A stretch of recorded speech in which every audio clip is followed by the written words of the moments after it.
কয়েকদিনের জল্পনার অবসান। কেশিয়ারের কুসুমপুর মাঠে হবে মমতা বন্দ্যোপাধ্যায়ের সভাকে সামনে রেখে সাজো সাজো রব কেশিয়ারিতে। গত কয়েকদিন ধরে জল্পনা চলছিল 11 তারিখ মমতা বন্দ্যোপাধ্যায়ের সভাস্থল স্থির করা নিয়ে। শেষ পর্যন্ত সমস্ত জল্পনা উড়িয়ে নির্ধারিত কুসুমপুর মাঠে সভা করতে আসছেন তৃণমূল সুপ্রিমো মমতা বন্দ্যোপাধ্যায়। লোকসভা নির্বাচনের দামামা বাজার পর কেশিয়ারি বিধানসভা এলাকায় দলীয় প্রার্থী রামজীবন মান্ডির সমর্থনে এটি হতে চলেছে তার বড় জনসভা। মুখ্যমন্ত্রীর সফরকে কেন্দ্র করে মঙ্গলবার সকাল থেকেই তৎপরতা ছিল তুঙ্গে। সবার প্রস্তুতি খতিয়ে দেখতে কুসুমপুর মাঠে পৌঁছন সিএম সিকিউরিটি অফিসাররা। তাদের সঙ্গে ছিলেন জেলা পুলিশ ও প্রশাসনের উচ্চপদস্থ আধিকারিকরা। নিরাপত্তা রক্ষীরা পুরো মাঠটি খুঁটিয়ে দেখেন। মঞ্চের অবস্থান থেকে শুরু করে হেলিপ্যাড তৈরির জায়গা সবই নিপুণভাবে পরীক্ষা করা হয়। সাধারণ মানুষের প্রবেশের পথ এবং ভিড় সামলানোর জন্য ব্যারিকেড তৈরির পরিকল্পনা চূড়ান্ত করা হয়েছে। সভার দিন ড্রোন ও সিসিটিভি ক্যামেরা নজরদারির বিষয়ে নিরাপত্তা আধিকারিকরা প্রয়োজনীয় নির্দেশ দিয়েছেন বলে খবর। কেশিয়ারি থেকে রাহুলদের রিপোর্ট, সানন্দা নিউজ। আমাদের জননেত্রী মমতা বন্দ্যোপাধ্যায় আসবেন এখানে। দিদির সভাকে সাফল্য করতে হবে। সভাকে মিনিমাম 20,000-25,000 মানুষকে এখানে যাতে আসে তার ব্যবস্থা করে দিতে হবে। মানুষ আসার জন্য মুখিয়ে আছেন, কিন্তু একটা সুযোগ সুবিধা করে দিতে হবে কীভাবে তারা আসবেন এখানে, এবং এখানে যাতে দিদির কথা শুনে গিয়ে সাধারণ কর্মী সমর্থক উৎসাহের সহিত আবার মাঠে নামতে পারে।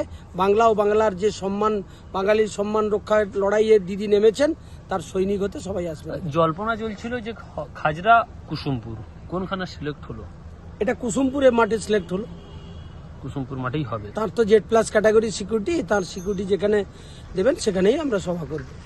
এটা কেশিয়ারি বিধানসভার। কত মানুষ ভরিয়ে তুলবে? 20-25,000 মানুষের সমাগম হবে এখানে। 25,000 মানুষ তো হবেই। কি কর্মসূচি নিলেন এবং সিএম ম্যাডাম, আমাদের যে মুখ্যমন্ত্রী মমতা বন্দ্যোপাধ্যায় কোথায় আসবেন? এখন সিএম ম্যাডাম কোথায় আসবেন এটা শুধু মিডিয়া নয়, সমস্ত জনগণ জেনে গেছে এবং আমরাও জেনেছি। উনি একটা জল্পনা চলছিল খাজরা কিংবা এপ্রিল তিনি কুসুমপুর মাঠে আসছেন, আমরা এটা জানি এবং সেই মোতাবেক আজকে আমাদের SLCর যে মিটিংটা হয় সেই মিটিংটা আমরা করলাম। করার পরে ওনারা এখানে হেলিপ্যাডের যে জায়গায় হবে সেটাও তারা যেমন দেখলেন, এমনি যেখানে আমাদের 20 থেকে 25,000 লোক উপচে পড়বে দিদিকে দেখার জন্য এবং দিদির বক্তব্যকে শোনার জন্য মানুষ মুখিয়ে আছে।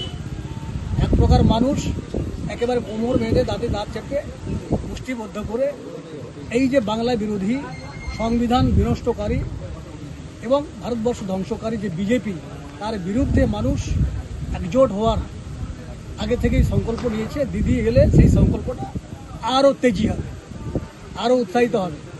আচার্য প্রলয় চক্রবর্তী, যিনি সম্পূর্ণ বিজ্ঞানভিত্তিক পদ্ধতিতে বিচার বিশ্লেষণ এবং প্রতিকার করেন। পদ্ধতিগুলি হল গোষ্ঠী বিচার, সংখ্যাতত্ত্ব, বাস্তুবিচার, হোরারি, আধুনিক ট্যারট কার্ড, হস্তরেখা ও ফেংশুই। পৌরোহিত্য বিশারদ, কম্পিউটারাইজড গোষ্ঠী তৈরি করেন।